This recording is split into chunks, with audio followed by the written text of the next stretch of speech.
자, 7일이 지났습니다. 처음 하나님의 부름을 받고 하나님의 놀라운 환상과 계시를 들었던 에스겔은 무척 두려워할 수밖에 없었고 근심할 수밖에 없었고 그것이 쉽게 해결되지 않아 일주일씩이나 그는 떨면서 보낼 수밖에 없었습니다. 하나님께서는 그런 에스겔을 다그치지 않으시고 그가 진정되기를 기다리셨다가 오늘 말씀을 보니 7일 후에 하나님께서 또다시 말씀으로 그에게 임하셨다라고 기록하고 있습니다. 말씀으로 임하신 것이죠. 그래서 아마도 그가 머무는 처소에 그가 혼자 있을 때에 하나님의 음성이 그에게만 들리는 소리로 임했던 것 같습니다. 17절에는 그 내용이 소개되고 있습니다. 인자야. 하나님께서 에스겔을 부르는 표현입니다. 인자라는 것은 사람아 또는 사람의 아들아 이런 의미인데요. 하나님께서 에스겔을 부르시는 그런 표현입니다. 내가 너를 이스라엘 족속의 파수꾼으로 세우노라 이렇게 말씀하시는 것입니다. 그러니까 이것은 앞으로 에스겔이 감당하게 될 하나님의 일, 하나님께서 그에게 시키실 일의 내용이 파수꾼의 일이라는 뜻입니다. 자, 그래서 우리는 벌써 3장에 에스겔의 세 가지 사명에 대해서 생각해 볼 수 있습니다. 첫 번째 사명은 제사장이었습니다. 그리고 두 번째 사명은 선지자였습니다. 그리고 마지막으로 파수꾼이라는 사명을 주시는 것입니다. 파수꾼이라는 사명은 너무너무나 중요한 사명입니다. 군 부대로 말하자면 사실 파수꾼의 역할을 감당하는 것은 부대장이 아닙니다. 어쩌면 그 부대의 쫄병이 파수꾼의 역할을 맡는 것입니다. 그러나 쫄병이 담당한다고 해서 그 역할이 작은 일이다, 무시해도 되는 일이다 라고 생각하면 안 됩니다. 파수꾼의 사명은 모두의 생명과 직결되어 있는 사명입니다. 예를 들면 이렇습니다. 꼭대기 높은 곳에 올라가서 밤에도 잠을 자지 않고 멀리 혹시 적이 오는지 살펴보는 일을 하는 것이 바로 파수꾼이기 때문에 그렇습니다. 파수꾼이 이렇게 보니까 우리 성읍에 있는 병사들보다 훨씬 더 많은 숫자의 적군이 매우 빠른 속도로 진격해오고 있다. 그것을 만약에 그런 일이 있다면 그 일을 가장 먼저 볼 수 있는 사람은 파수꾼입니다. 아, 큰일 났다. 적들이 엄청나게 많은 적들이 쳐들어오고 있다. 큰 위험이다. 그것을 가장 먼저 알게 되는 것은 바로 파수꾼인데 파수꾼이 그 사실을 자기만 알고 혼자 도망간다면 그 성읍에 남겨진 사람들은 다 죽는 겁니다. 그렇죠? 그래 파수꾼은 무슨 일을 해야 되느냐? 소리를 질러야 되는 것이죠. 이보시오! 내가 보니 적들이 엄청나게 많은 적들이 몰려오고 있어. 벌써 가까이 왔어. 그러니 빨리 대비를 하시오. 성문을 걸어 잠그고 병사들은 방어를 준비하고 여자들과 어린아이들은 안전한 곳에 대피를 시키시오. 그렇게 준비를 하려면 파수꾼이 그 소식을 전해줘야 되잖아요. 이보시오, 빨리 준비를 하시오. 그죠? 자, 지금 에스겔이 파수꾼이라면 에스겔이 가장 먼저 보게 된 것, 알게 된 것은 무엇일까요? 에스겔은 어떤 내용을 자기 동족 이스라엘 족속들에게 전해 주어야 될까요? 자, 그것은 하나님의 진노의 소식을 전해 주어야 됩니다. 이보시오 이스라엘 족속 여러분, 지금 하나님께서 화가 많이 나셨습니다. 지금 하나님께서는 우리 이스라엘을 심판하기 위해서 바벨론의 군대를 준비하고 계십니다. 그리고 그 군대가 이미 예루살렘 근처까지 왔답니다. 여러분, 빨리 준비하십시오. 우리는 저 바벨론의 군대에 맞설 수 있는 군대를 준비하는 게 아니라 하나님께 회개해야 됩니다. 우리는 지금 현재 우리가 벌이고 있는 불의한 일들, 그리고 우상 숭배의 일들을 당장 중단해야 됩니다. 그리고 우리가 범죄했다는 사실에 대해서 하나님께 무릎 꿇고 자복하며 회개해야 됩니다. 하나님께서 우리를 용서해 주시면 저 바벨론의 군대는 우리를 공격하지 않고 그냥 돌아가겠지만, 우리가 회개하지 않는다면 저 바벨론의 군대는 예루살렘을 침공하고 우리 유다 거민들을 다 죽일 것입니다. 이걸 전해줘야 되는 거예요. 이걸 전해주면 유다 백성들이 회개를 할까요? 회개를 하지 않을까요? 그건 중요하지 않습니다. 유다 백성들이 회개할 수도 있고 안 할 수도 있겠죠. 그런데 그건 중요하지 않아요. 다시 말해, 회개시켜야 될 책임까지 에스겔 선지자에게 있는 것은 아닙니다. 에스겔 선지자의 책임은 전달하는 데 있습니다. 전해 주었는데도 그들이 회개하지 않는다면 그것은 에스겔 선지자랑 상관없는 문제입니다. 그들이 멸망하더라도 에스겔 선지자가 책임져야 될 부분이 아닙니다. 그런데 에스겔 선지자가 전달을 하지 않았어. 그래서 그들이 대비할 수 있는 기회를 얻지 못하고 죽었어. 그러면 그 죽음은 에스겔 선지자의, 다시 말해 파수꾼에게 책임이 돌아가는 문제다라는 것입니다.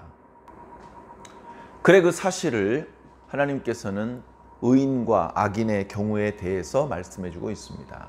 만약에 악인이 있는데 빨리 회개하지 않으면 하나님의 진노 가운데 죽게 될 것이다 라고 경고를 해 주어서, 그가 만약에 회개를 한다면 그를 하나님께서 용서해 주시고 살려주실 것이다. 그런데 만약에 그가 너의 경고의 말씀을 들었는데도 불구하고 회개하지 않는다면 그는 자기 죄 가운데 죽을 것이다. 그러나 너에겐 책임이 없다.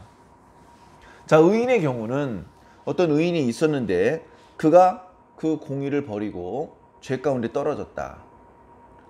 그렇게 되지 않도록 경고를 했는데도 불구하고 그가 불의한 상태로 떨어진다면 그는 멸망할 것이고, 과거에 행하였던 그의 공로는 기억되지 않을 것이고, 그리고 그는 죽을 것이다. 그런데 그 과정에서 네가 충분히 경고하지 않았다면 너에게도 책임이 있다. 그러나 네가 충분히 경고했는데도 그가 멸망한 것이라면 너에게는 아무 책임이 없을 것이다. 그러니까요, 나쁘게 말하면 잘해도 본전인 것 같아요. 근데 그도 그럴 것이, 그게 원래 파수꾼의 역할이기 때문에 그렇습니다. 당연히 해야 될 일이에요. 그 일을 하면 박수 받을 일이 아니고 당연히 해야 될 일을 하는 것입니다. 저는 이 말씀을 들으면서 세례자 요한이, 그리고 예수 그리스도께서 생각이 났습니다. 아, 예수님이 파수꾼이었구나. 예수님이 파수꾼이었구나. 예수님께서 가장 먼저 아셨습니다. 무엇을? 하나님 나라가 가까이 오고 있다는 것을 알았습니다. 그죠? 부산에 있는 병사들이 제일 먼저 알았을 것입니다. 일본의 군함이 쳐들어오고 있다는 사실을. 그죠? 그래서 막 봉화에 불을 올리고 하지 않았겠습니까? 가장 먼저 안 것이죠. 뭐라고 말한 겁니까? 야, 외놈들이 쳐들어오고 있다. 야, 일본이 쳐들어오고 있다. 예수님께서 그걸 먼저 아신 겁니다. 천국이 쳐들어오고 있다. 천국이. 하늘나라가 땅나라를 향해서 지금 침공에 들어오고 있다. 어떻게 해야 됩니까? 회개에 합당한 열매를 맺어야 된다. 회개하지 않으면 하나님 나라 갈 수 없다. 회개하는 자들은 천국 백성이 될 수 있겠지만, 회개하지 않는 자들은 이 땅이 멸망할 때 함께 멸망할 수밖에 없다. 그게 예수님의 말씀이었지 않습니까? 아, 예수님께서 바로 파수꾼이었구나. 그리고 오늘 우리 시대에 많은 목회자들이 파수꾼이 되어야겠구나. 성도들이 파수꾼이 되어야 되겠구나. 흔히 목회자들은 예수 그리스도와 마찬가지로 삼중직을 가지고 있다라고 그렇게 말합니다.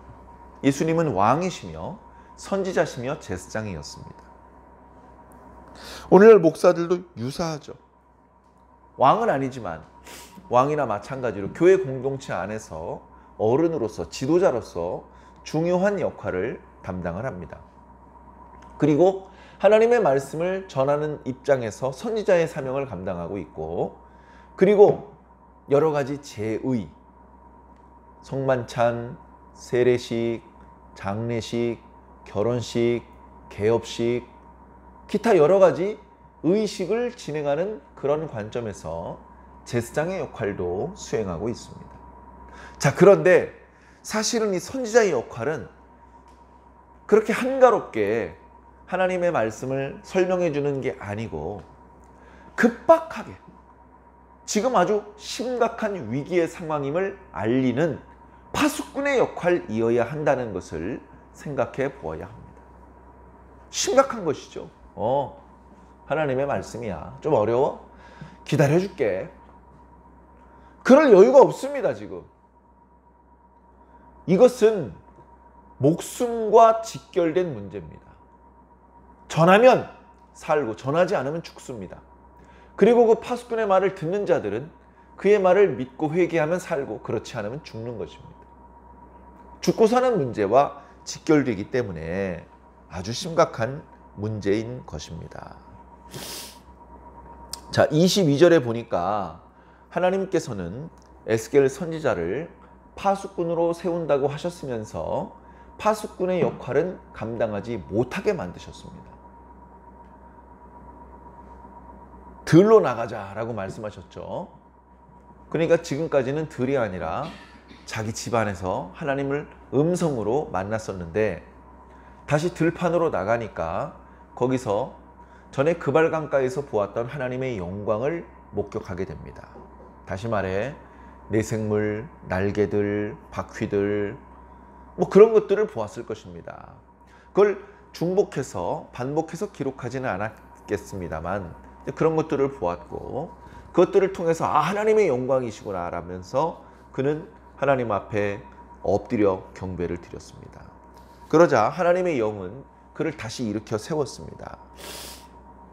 그러면서 구체적으로 여러 가지 말씀을 주시는데, 너는 집에 들어가서 문을 닫으라.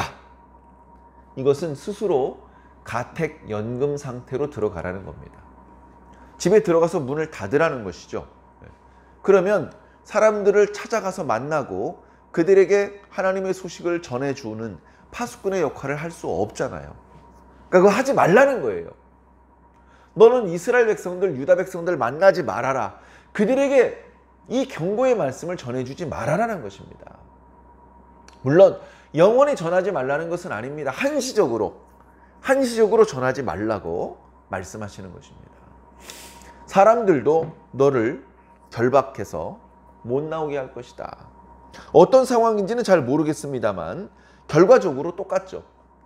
그는 다른 유다 백성들과 격리가 된 채로 그 파수꾼의 역할을 제대로 수행할 수 없는 상황이 되는 것입니다. 그런데 그렇게 된 것은 뭐 일이 잘못 꼬여서 그런 것이 아니고요. 하나님의 뜻이라는 겁니다. 26절에 보니까 내가 네 혀를 네 입천장에 붙게 할 것이다. 다시 말해서 말을 할 수 없는 상태가 되게 할 것이다. 말을 하고 싶어도 할 수 없는 상태로 만들 것이다. 그러니 파수꾼의 역할을 수행하는 것은 어려워지신 것이죠. 왜 하나님 파수꾼이라고 하셨으면서 왜 파수꾼의 역할을 감당 못하게 하십니까? 이유는 그들이 패역한 족속이기 때문에 그렇다. 그들은 어차피 말씀을 전해도 듣지 않을 것이고 회개하지 않을 자들이기 때문이다. 그래서 그놈들은 이번에 멸망되어야 될 놈들이기 때문에 그렇다. 그런 의미인 것이죠. 자, 그러나 영원히 말을 못하게 하시는 것은 아니고 27절에 내가 너와 말할 때에는 너의 입이 열릴 것이다. 그때는 너는 그들에게 말할 것이다. 주 여호와의 말씀이 이러이러하시다 라고 말하게 될 것이다.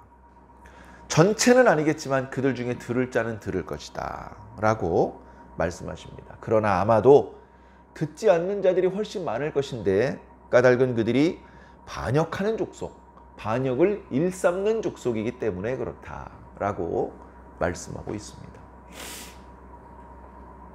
사랑하는 성도 여러분, 파수꾼을 세우시는 하나님의 심정, 파수꾼을 보내시는 하나님의 심정, 우리가 쉽게 이해할 수 있는 심정은 아닐 것입니다만 믿음 안에서, 말씀 안에서 그런 하나님의 마음을 헤아려 보시기 바랍니다. 파수꾼을 보낼 수밖에 없는 심정, 심지어 그 파수꾼에게 듣든지 아니 듣든지 전하라고 말씀하시는 그런 하나님의 마음,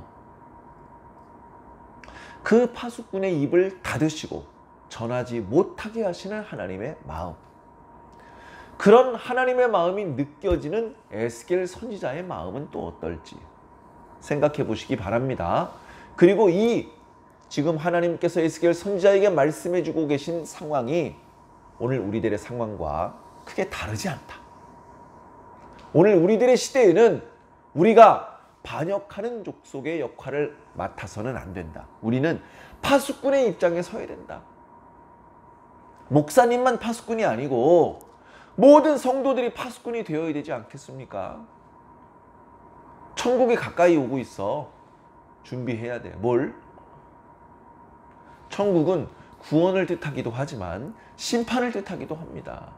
좋은 일만 있는 게 아니에요. 두려운 일도 동시에 나타날 수 있습니다. 그러니 그 두려운 일을 피하기 위한 준비를 해야 됩니다.